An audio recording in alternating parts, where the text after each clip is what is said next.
me chamo Melissa Azevedo, passei aqui para conversar um pouquinho com vocês e abrir um pouco o meu mundo para vocês das redes sociais. Não posso prometer que vocês não vão se arrepender, mas eu acredito que vamos rir um pouco e talvez até chorar. Eu não estou chorando ainda.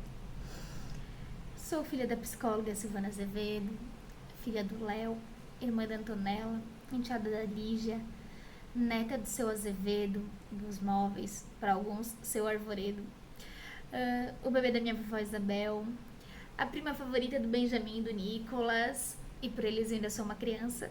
Quem sabe com a minha altura seja fácil para eles pensar isso, né? Namorada do Fabiano. E olha, eu nunca chamo ele assim. Acho que era esse um primeiro passo para vocês me conhecerem e entenderem quem é a Melissa e por que eu resolvi fazer esse vídeo. Vocês me veem muito pelo Instagram, fazendo postagens, conhecendo a Melissa Advogada e as opiniões da Melissa Advogada, mas poucos sabem da pessoa que é por trás da Melissa Advogada e que chegou nessas opiniões e nas experiências profissionais pela qual essas opiniões são emitidas. Mas um segundo passo, para ser sincera, já que eu tô convidando vocês para minha vida, é falar sobre o meu nome. Meu nome não é só Melissa Azevedo. Isso é a forma como eu gosto de ser chamada. Mas meu nome é Melissa Cauana de Azevedo Vicente. Cauana porque uma prima da mamãe estava morando no Japão na época da gravidez e teve essa maravilhosa ideia de passar para minha mãe esse nome. Eu amo muito minha mãe, então por isso vamos deixar quieto, né? Mas olha, eu acho que é o nome daqueles que a gente poderia pedir para retirar. Já fui muito zoada por esse Cauana, gente, olha, meu Deus. O Vicente, ele veio do meu pai, do sobrenome do meu pai, lá pelos 12 anos de idade, quando ele finalmente resolveu me registrar no cartório, mesmo após muitos anos me conhecendo, ele já me conhecia desde os 4 anos. Acho que até por essa questão é importante citar minhas raízes, porque se a gente vai falar de direito das famílias, é importante vocês saberem como foi a minha família, saber que eu conheci meu pai com 4 anos, mas ele só me registrou lá pelos 12, saber que quem me criou principalmente foi minha mãe. Não tem problema nem com meu pai, amo meu pai, minha madrasta, nossa, amo minha madrasta, minha irmã. Todos os sentimentos que eu sentia eu resolvi em relação ao meu pai, em relação a mim mesma. Por isso muitas vezes ainda sinto que eu preciso incluí-los mais na minha vida, mas no dia a dia do profissional acaba ficando corrido. Mas claro, fazer essa menção sobre eles para falar das minhas raízes e de quem eu sou é muito importante. Mas quem eu sou? Eu sou uma pessoa que eu nasci em Cascavel, Paraná, numa família muito humilde. Minha avó e minha mãe trabalhavam muito para me dar as roupas de bebê mais lindas e para me dar uma vida muito confortável. Meu avô, o vovozinho Azevedo, vô Tamiro, vozinho, trabalhava em tudo que fosse possível para dar dinheiro rápido. Não que ele é uma pessoa que não queira trabalhar ou que não quisesse trabalhar. Pelo contrário, olha, aquele velhinho, e velhinho com muito carinho, trabalha muito. Mas ele sempre acreditou que teria uma outra oportunidade revolucionária de ganhar um dinheiro mais rápido do que o serviço mais tradicional. Mas continuamos lá na loja da família, uma loja de móveis usados, que, sei lá, eles têm há uns 20 anos. Por isso, nós nos mudamos para Santa Catarina, atrás de uma oportunidade melhor. Eu tinha 6 para 7 anos e um dia avisaram, nós estamos indo para lá e saímos daquele frio de Cascavel. Era muito frio, gente. Tanto quando eu era criança, a gente ficava no quarto da avó, porque lá tinha ar-condicionado quente. Até pra dar banho em mim, bebê, eles davam dentro do quarto da avó porque era mais quente. E quando não era o quarto da avó, a gente ia pro carro e ficava dentro do carro no sol pra conseguir ficar quentinho. Então, o lugarzinho sabe ser frio, mas quando quer também sabe ser quente. E E dessa minha mudança de vida veio esse meu sotaque e essa voz estranha que vos fala. Segundo um cliente meu, eu deveria ser dubladora da Disney, dublagem infantil. Mas, né? Quando eu vou pro Paraná, lá eles não reconhecem o meu sotaque. E aqui todo mundo diz que eu não sou daqui de Santa Catarina. Então, fiquei meio sem espaço. Quando viemos pra cá, a minha mãe ela era professora. Então, eu passei por diversos colégios. E eu acredito que isso foi uma das razões pela qual eu tive poucos amigos e tive problemas em mantê-los. E sinto muita falta disso. Tanto que, se um dia eu tiver um filho, a minha intenção vai entrar naquele colégio e vai sair só na formatura. Mas, enfim. Além disso, de passar de colégios em colégios, eu tinha uma sensação de insegurança e que não era boa para ser amiga de ninguém. E eu acho que isso é um pouco de me sentir abandonada, o que não necessariamente foi, mas me sentir abandonada pelo meu pai. E olha, minha mãe não cometia atos de alienação parental, falando, olha, teu pai te abandonou, teu pai fez isso, teu pai fez aquilo. Pelo contrário, ela sempre deixou muito claro que ela amou muito meu pai e que questão de escolhas e questão de vida, ponto. Nunca foi de falar mal dele. Ou de, tu não vai sair com teu pai, não vai sair com a família do teu pai. Nunca, nunca, nunca. Então, é isso eu fico pensando hoje no direito das famílias. Se eu que não passei por atos de alienação parental, senti que eu não era suficiente para ter amigos. Então imagina essas crianças que passaram por atos de alienação parental. Esse é só um parênteses, eu não vou começar a falar sobre direito agora, vai ser posteriormente, agora é mais para vocês me conhecerem mesmo. Mas, ainda assim, mesmo depois de muito tempo, eu sempre senti que eu tive dificuldade de fazer amigos e manter amigos, mesmo após os 5 anos da faculdade. Tenho alguns amigos excepcionais, mas sempre me parece que eu não tenho tantos amigos quanto os outros.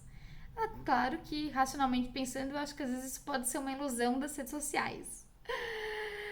Por mais que até pouco tempo atrás eu tinha 5.000 amigos no Facebook. Mas ter amigos no Facebook não é ter amigos de verdade. Então, acredito ainda que eu tinha um bloqueio, uma insegurança.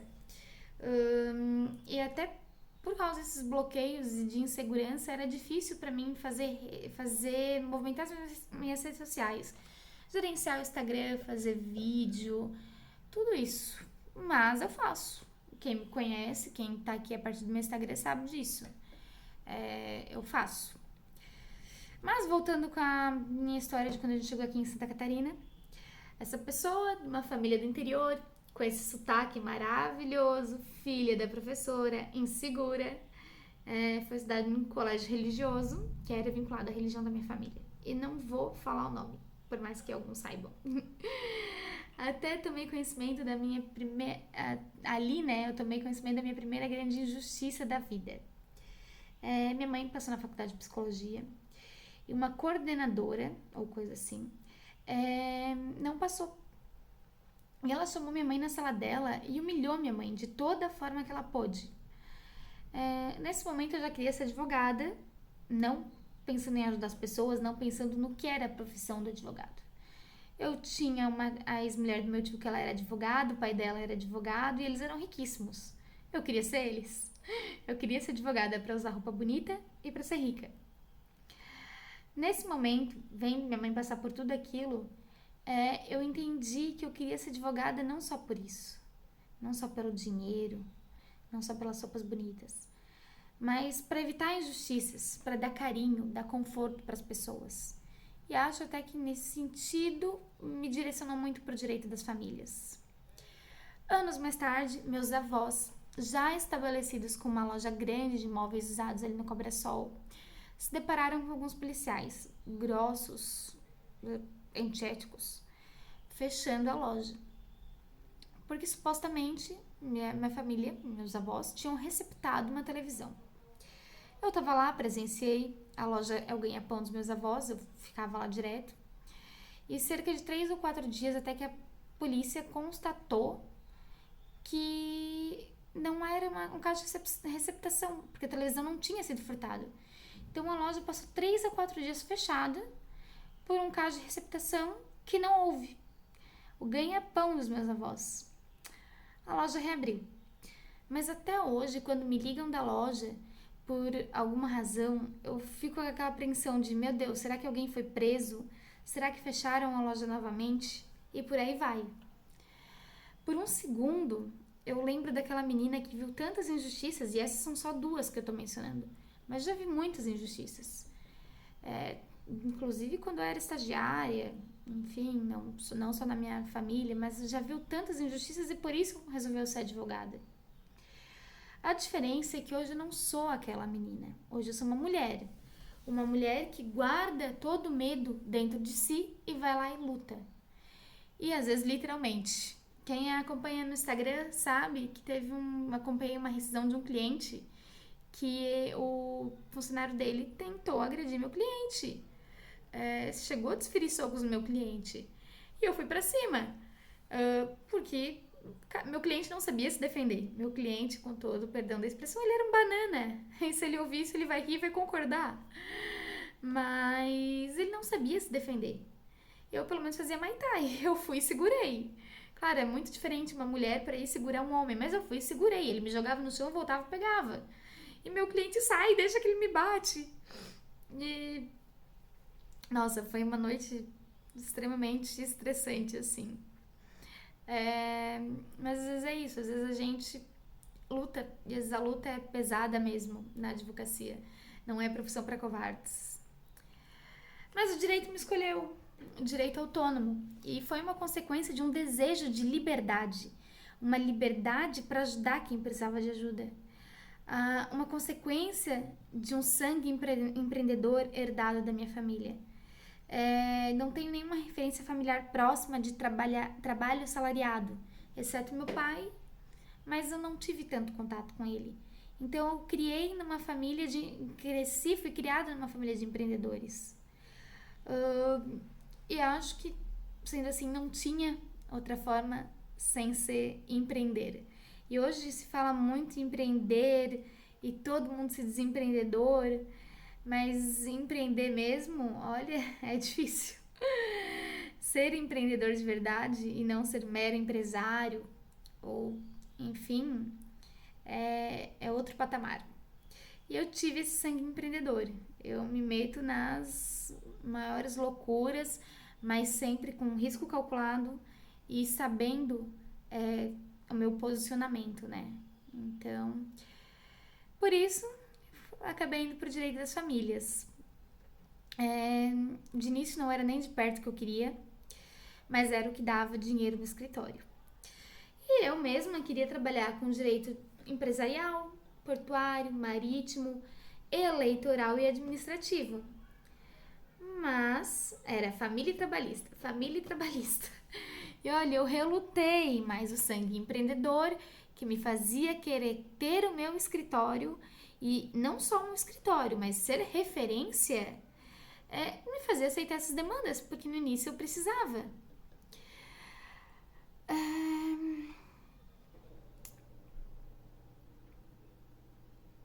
Nossa, como eu relutei.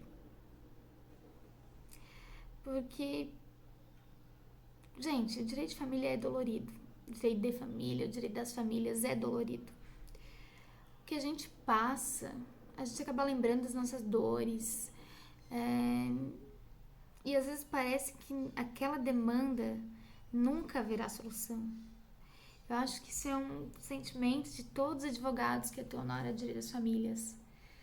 Algumas demandas que parecem que nunca terão solução. Mas o direito das famílias exige que nós guardemos nossas dores, nossos medos, para não confundir com as dores e medos dos clientes e pensar de forma criativa.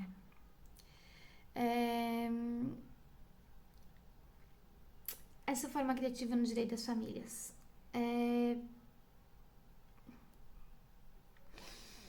é um ponto difícil. Não digo que eu não sei ser criativa ou algo do gênero, mas as nossas experiências, nós somos as nossas experiências, frutos das nossas experiências que nos moldaram. Então, o que eu vejo como criatividade? Nós pegarmos essas experiências que nos causaram dor, que são nossas dores, a gente não pode deixar influenciar no julgamento e na situação do cliente, e centrar isso em nos fazer melhor. Por quê? Porque nós precisamos dessa experiência. É engraçado, a gente precisa da experiência, mas a gente não pode deixar a experiência afetar. Tem que ser um equilíbrio. Então, nós precisamos dessa experiência para nos ajudar a ter uma escuta afetiva, centrada, buscando elementos que resolvam a situação de forma criativa, mas, novamente, sem deixar nossas dores afetar. E essa é a forma que eu acredito que dá certo, porque o meu cliente ele vai ficar feliz, ele só vai voltar para mim se ele tiver um novo divórcio, de preferência amigável, quando se trata de caso de divórcio, ou quando ele tiver um testamento, um inventário. Ele não vai voltar porque, olha, estão me negando o direito de visita, olha, isso não tá dando certo. Claro, o que acontece, mas ele não vai voltar para eu entrar com o processo judicial. Ele vai voltar para eu ligar para outra pessoa e conversar. E chegar numa solução, entender os problemas. E isso que eu tento passar no dia a dia, no meu Instagram, que eu tento passar para os meus mentorados. E eu acredito que nós podemos fazer isso em todas os segmentos do direito. Transformar o direito numa coisa que não seja tão pesado, tão dolorido, tão litigioso. Claro que litígio é bom. Não vai acabar o litígio, gente. Mesmo que a gente pense em todas as formas de solução de conflitos, a gente nunca vai conseguir mudar o humano a ponto de acabar o litígio. Então a gente tem que saber litigar. Mas a gente tem que saber que o futuro está nas nossas mãos e que a gente tem que esconder nossas dores, porque às vezes a gente quer litigar e o melhor para o cliente é um acordo. Às vezes até um acordo muito extenso. Eu cheguei a fazer acordo já de 17, 18 páginas, mas é fazer um acordo que prevê todas as possibilidades que o cliente pode se incomodar e determinar que isso não pode acontecer, isso não pode acontecer, se acontecer isso, acontece isso, para não ter problema para o cliente, para acabar a demanda por ali. E, enfim, é isso que eu passo para todo mundo no Instagram, passo nas mentorias. E se eu pensasse pela minha história de vida, eu iria falar para todas as mamães, não, esses pais têm que ser mais próximos do filho. Então vamos litigar, vamos pedir multa, vamos pedir indenização por abandono afetivo. Mas não, eu não posso pensar que, meu pai só me registrou aos 12. Eu não conheci meu pai quando eu era bebê, só aos 4 anos. Então eu não posso fazer disso uma forma de influenciar no comportamento dos meus clientes. Por isso eu digo, temos que ser criativos. Usar nossas dores para a criatividade e não para o litígio. Mas, enfim, eu falei que eu não ia falar de direito e olha eu aqui falando de direito. Mas, de toda forma, se eu quero que vocês me conheçam, vocês têm que conhecer também o meu posicionamento. E é muito disso que eu falo nas minhas mentorias. Mas vamos falar sobre meu currículo profissional, porque acho que é digno também de menção. Eu não tinha muitas referências sobre faculdade. A minha mãe foi a primeira da família a frequentar, no meu núcleo familiar próximo, né, a frequentar uma faculdade. Mesmo que extratemporalmente, porque como ela engravidou cedo, ela não pôde frequentar a faculdade, então ela foi para a faculdade com seus 30 anos, por aí. Então, mesmo que extratemporalmente, para os padrões da sociedade, ela foi para a faculdade. Meu pai já tinha ido, mas como eu falei, eu não cresci próxima dele, então eu não tinha esse referencial de uma faculdade, da importância do estudo mesmo. Minha família sempre valorizou o estudo, mas eles sempre valorizaram muito o trabalho. E eu aprendi isso com eles. Eu não queria estudar, eu queria trabalhar. O problema eu queria ser advogada, eu queria trabalhar como advogada. Isso era impossível sem uma faculdade. Então, Odiava o colégio, eu só queria saber de ir pra faculdade ser advogada. Quando eu não passei na UFSC, por pouco, eu não queria parar um ano, voltar a estudar, voltar a estudar, eu queria trabalhar. Queria advogar e queria usar vestidos lindos. Doce ilusão, né, gente? Ai. Então, eu fui pro Univale.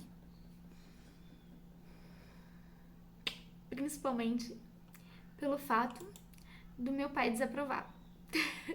Afinal, eu tinha que estudar na federal. Ele estudou numa estadual. No início eu era bem CDF, sentada na primeira fileira.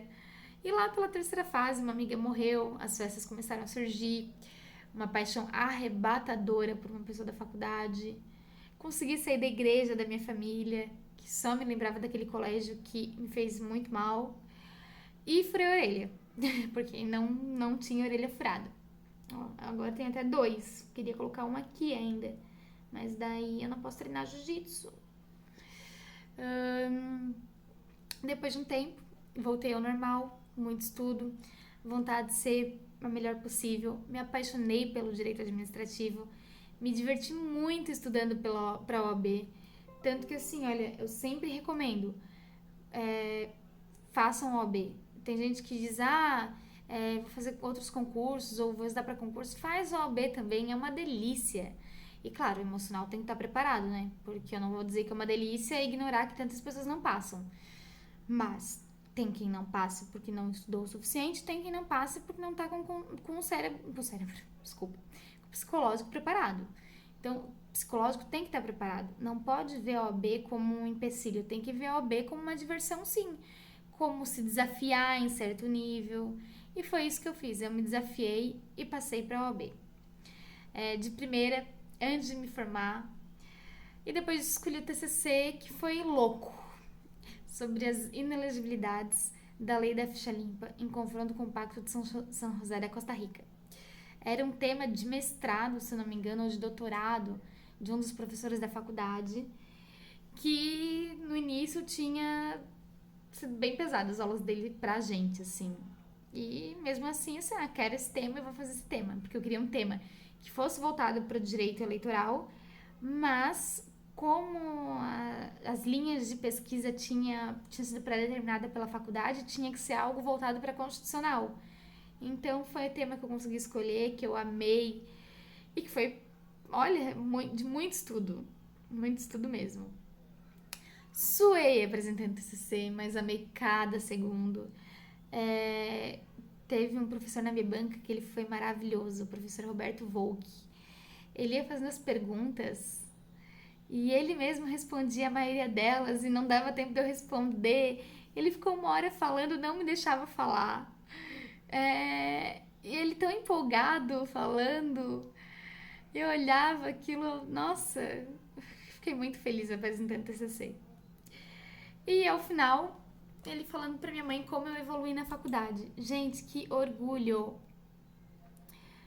Daí não fiz formatura e casei. Meu primeiro conselho da mentoria e da vida, gente, não deixem de fazer formatura pra casar. Hoje eu tô divorciada, né? Mas não, nada com meu ex, ele era sensacional, maravilhoso, uma pessoa muito querida, só não deu certo. Mas isso é um ponto, não deixem de fazer formatura para casar, porque a formatura é uma coisa nossa, o casamento é uma coisa de 2. Mas enfim, peguei a OAB e fui advogar. Hoje eu trabalhava num dos maiores escritórios de direito ambiental, elétrico e administrativo do Brasil quando me formei e continuei lá. Borges e Almeida. Trabalhei com profissionais excepcionais, aprendi muito sobre qualidade da prestação de serviço, sobre controle do serviço e sobre atendimento ao cliente. Mas não era aquilo que eu queria ser. Eu queria ser livre e lá eu não era. Para ser livre, fiz muita pós, fiz muito curso, li muitos livros, assisti muitas aulas de direito material e processual, marketing, negociação, resolução de conflito, postura física de pessoas, gatilhos, enfim, tudo que cai na minha mão eu estudo. Me associei a pessoas que me fizeram crescer e aprender, me associei a institutos como o IBDFAN, participei de projetos voluntários, até projetos voltados para desenvolvimento sustentável do planeta, eu participei. além de comissões da OAB. Hoje, por exemplo, eu faço parte de 3 comissões da OAB. A OAB Direito de Família da Subseção de São José, a OAB Direito de Família da Seccional de Florianópolis e a Comissão da Mulher Advogada da OAB de São José. E agora eu resolvi que era hora de um novo projeto. Um projeto que reafirma o meu desejo de ser livre e de entregar tudo o que eu aprendi nesses anos de advocacia para pessoas que precisam. Hoje eu sou livre, trabalho muito, mas trabalho para um objetivo que eu acredito: ajudar pessoas. E nesse período, eu também vou ensinar isso na mentoria: ajudar pessoas. E ajudar pessoas não quer dizer ajudar pessoas de graça. Vocês vão aprender isso comigo. Mas é sim possível juntar a advocacia com a advocacia recebendo para isso, com práticas boas de profissionalismo, de ética, evitando litígios, ainda assim sendo livre e recebendo sem impactar a vida da pessoa de graça, até porque ninguém impacta a vida de ninguém de graça. Mas enfim, gente, ganho bem, trabalho muito, sou feliz. E agora tô abrindo as vagas para minha mentoria. Vamos fazer esse negócio junto? Fiquem aí comigo, acompanhem os vídeos e mais informações pelo meu e-mail.